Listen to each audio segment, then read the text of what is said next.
Assalamualaikum warahmatullahi wabarakatuh. Seperti biasa, cerpen ini boleh dipercaya ataupun tidak, no problemo. Yang penting bagi yang sudah paham bisa mengambil hikmah pelajaran. Bagi yang belum, semoga menikmati kisah-kisah fiksi ini.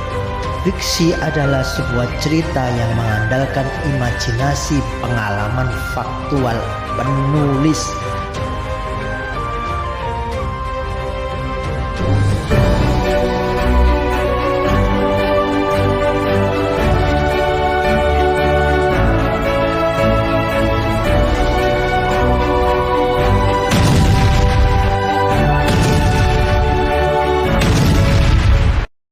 Di suatu malam aku bermimpi.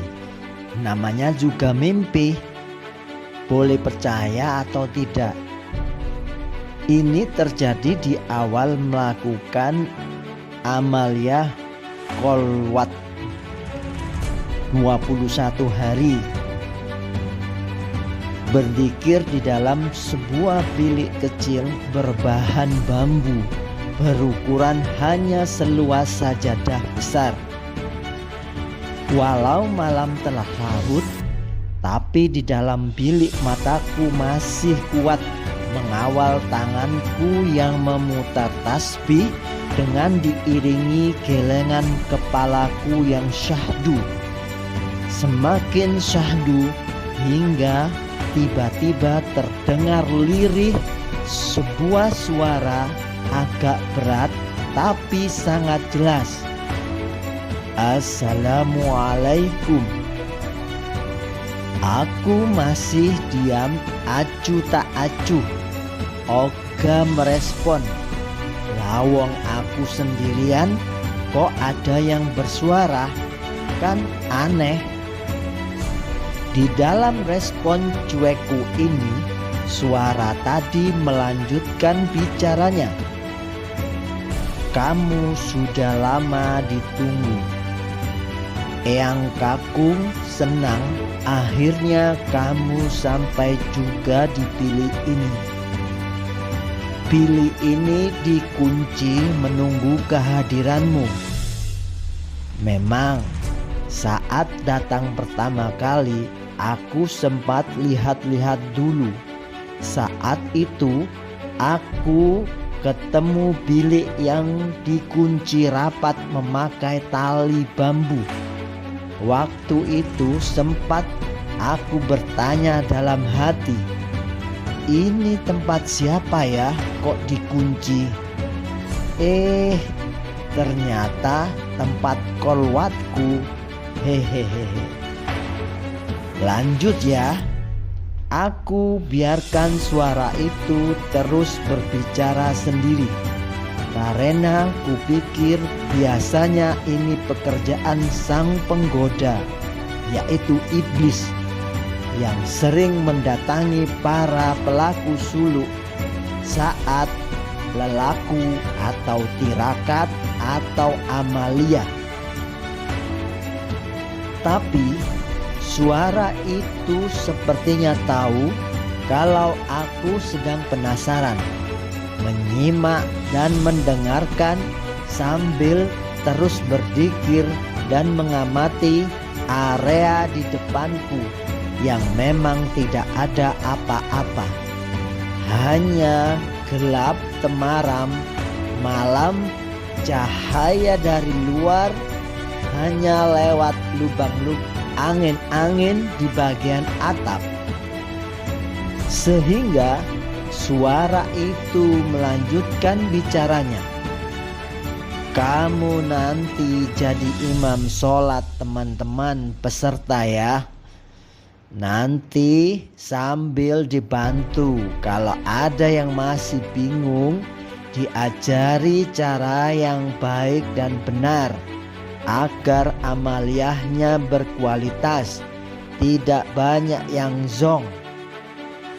Sebenarnya ingin ketawa di dalam hati. Lah kok ada suara itu paham bahasa kekinian, yaitu zong. Hehehe.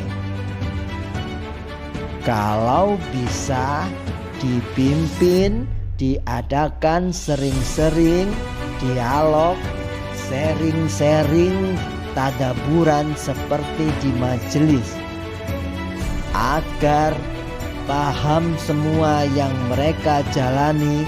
Apakah amalia itu bukan hanya kebanyakan ikut-ikutan saja. Di sini makan melulu dan tidur terus-menerus. Saya masih tak bergeming, tak bersuara menjawabnya. Tentu saja menjawab dengan suara batin, karena belum yakin apakah itu suara seorang ruh leluhur dari panitia gaib, imam-imam Torekoh Naksabandia yang sedang bertugas, atau setidaknya kodam-kodam mereka, karena saat itu mungkin level ruhaniaku belum cukup waktunya.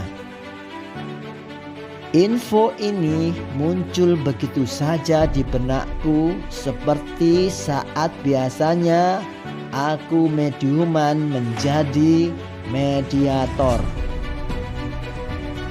Kita tahu kamu belum sepenuhnya percaya, karena ini pengalaman pertamamu. Tapi tidak apa-apa. Selanjutnya nanti akan terbiasa, karena kamu spesial, cepat menangkap, cepat paham. Hah? Spesial? Pakai telur kah? Hehehe. Aku tetap tidak berani menjawab, hanya tersenyum saja, hanya menunggu, mendengarkan dan mengamati, sambil masih tetap melakukan serangkaian dzikirku dan tetap menjaganya agar tetap sinkron.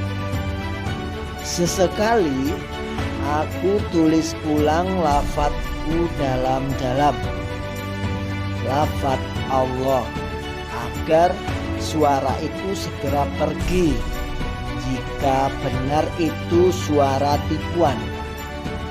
Namun tetap saja terus-menerus bercerita dan kadang-kadang mengajari caranya begini, caranya begitu, caranya ini begini, caranya ini begitu.